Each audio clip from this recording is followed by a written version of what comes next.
una fotografía en la que aparecía el presidente Tabaré Vázquez el día de la asunción de Juan María Bordaberry en 1972, compartida por la senadora del Partido Nacional Analía Piñeirúa, sacudió las redes sociales en enero de 2017.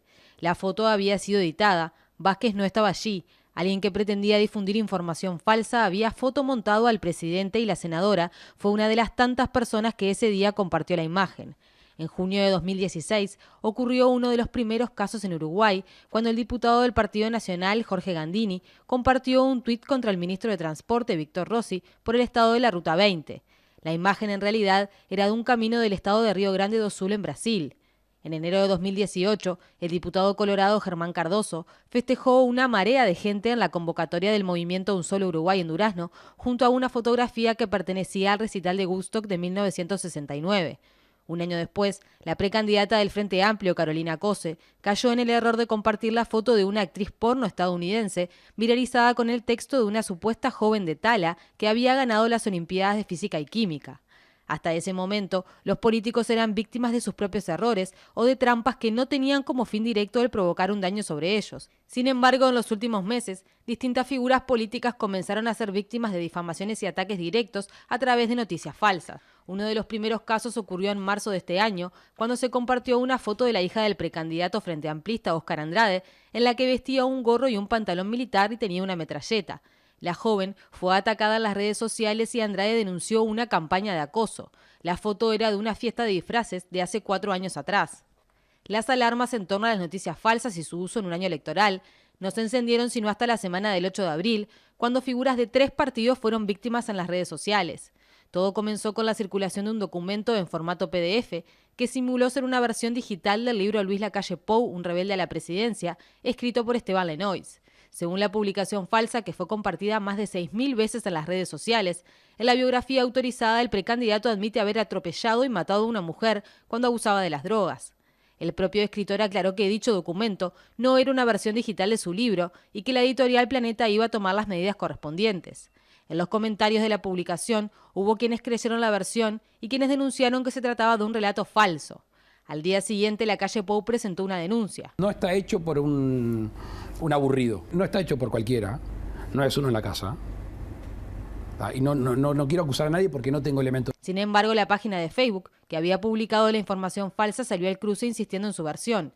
Lacalle Pou no quiere que se hable nunca más del accidente del 94, tituló la publicación acusándolo de querer ocultar la verdad. La misma semana, comenzó a circular un audio de WhatsApp que involucraba a Ernesto Talvi. En el audio, una persona ofrece entre 450 y 500 pesos a 50 personas para asistir a un acto del precandidato colorado. Talvi presentó una denuncia penal ante la Fiscalía y dijo que hay fuertes organizaciones que están dedicándose a viralizar noticias falsas.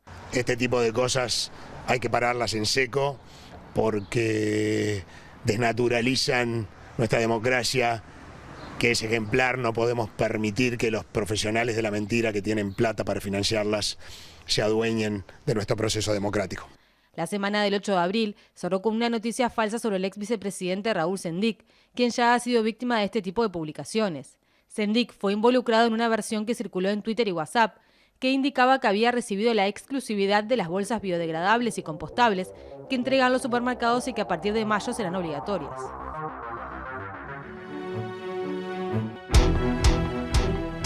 Bueno, Caro, acá básicamente se mencionaron casos de políticos, ¿no? Sí, casos de fake news que tuvieron como protagonistas a políticos uruguayos. Y lo que se podía ver en ese informe preparado por Sofía Drago es lo siguiente. A grandes rasgos hay 2 tipos de fake news que han involucrado últimamente a políticos uruguayos. Una son aquellas que no tienen como objetivo particular perjudicar a un precandidato o a un legislador, sino que, bueno, simplemente eran noticias falsas que andaban circulando por Uruguay y por el mundo entero, y ellos cayeron, ¿no? Mordieron el anzuelo, digamos.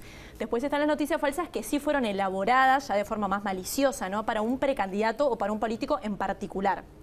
Este es el caso, por ejemplo, de Óscar Andrade. Allí tomaron una foto de su hija, armaron una historia inexistente sobre esa foto, bien enfocado a él, ¿verdad? Y este es el caso también de Luis Lacalle Pou. Esto fue muy comentado en estos últimos días. Tomaron un capítulo de un libro que está escrito sobre su biografía y lo tergiversaron. el caso de la calle como en particular. Como particular, hablamos con analistas y con periodistas que están trabajando hace mucho tiempo en este tema y nos dijeron que precisamente este caso de la calle Pou, por unas particularidades que ahora vamos a ver en el siguiente tape, marca un antes y un después en materia de fake news para Uruguay. Vamos a verlo.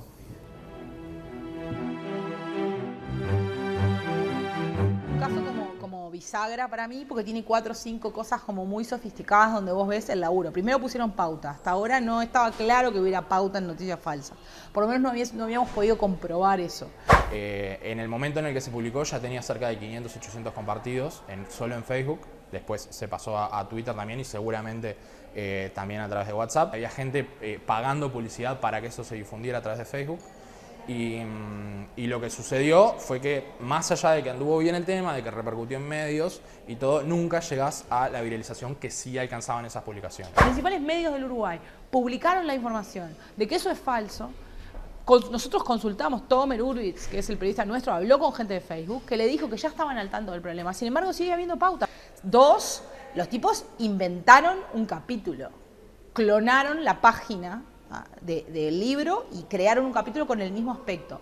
3, le robaron hicieron usurpación de identidad al escritor y armaron una cuenta de Scribd, que es una aplicación recontra conocida para subir contenido, con su nombre, su foto, su biografía. Y después crearon 2 cuentas de medios que ya las tenían, pero las crearon en ese tiempo de medios que repiten noticias de otro medio, y en el medio del stream de noticias creíbles metieron noticias falsas y les pusieron pauta.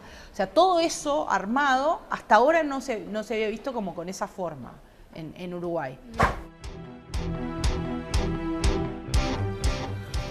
Bueno, en esta campaña los políticos se pusieron las pilas y se juntaron para hacer un acuerdo de que no se van a usar fake news en esta campaña. Sería bueno que no lo usaran en todo el año y no solamente en campaña electoral, ¿no? Una cuestión de solidaridad también, ¿no? Si tocan a uno, bueno, todos salimos en solidaridad a decir, esto no hay que hacerlo. Sí. Y justamente en un año electoral, una de las preguntas que cabe hacerse es, ¿qué se espera con este escenario para la próxima campaña? Bueno, hablamos con periodistas que, claro, lo que nos explicaban es un hecho que tanto hay casos, por ejemplo, en Brasil con Bolsonaro o en Estados Unidos con el caso de Donald Trump, que en campaña electoral las fake news proliferan.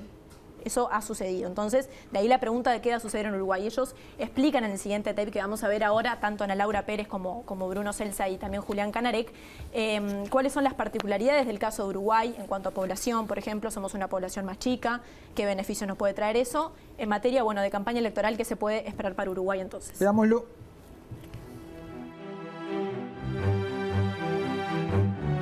Uruguay es una de las 16 democracias plenas del mundo y hasta ahora no teníamos prendidas las alarmas. Creo que lo que ha sucedido en las últimas semanas con audios de WhatsApp, publicaciones en Facebook patrocinadas, mintiendo descaradamente. Ya nos encontramos con cosas que el año pasado no nos encontrábamos.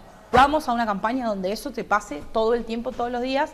Sumale a eso WhatsApp, donde ni siquiera sabes lo que le están diciendo a la gente dentro de WhatsApp. Vamos a eso, vamos a pasarnos mucho más tiempo hablando de lo que no es verdad que de lo que sí, por ejemplo. A ver, ataques a candidatos ya había antes, lo que hemos visto es que ahora son un poquito más elaborados, en algunos casos. También en Uruguay hay una inserción de Internet muy grande, entonces esa inserción de Internet hace que seamos una sociedad más vulnerable a este tipo de cosas. No tenemos un nivel de alfabetización digital en toda la sociedad como para estar tranquilo. El problema es que vos no ves lo que veo yo en Facebook. O sea, vos no ves, vos ves, yo candidato te puedo decir a vos que le voy a poner impuestos a los viejos y a mí que le voy a poner impuestos a los jóvenes y no tenemos manera de saber que nos están diciendo cosas. Internet y las redes sociales hoy funcionan de una manera en la cual se generan burbujas de información. Las burbujas de información son comunidades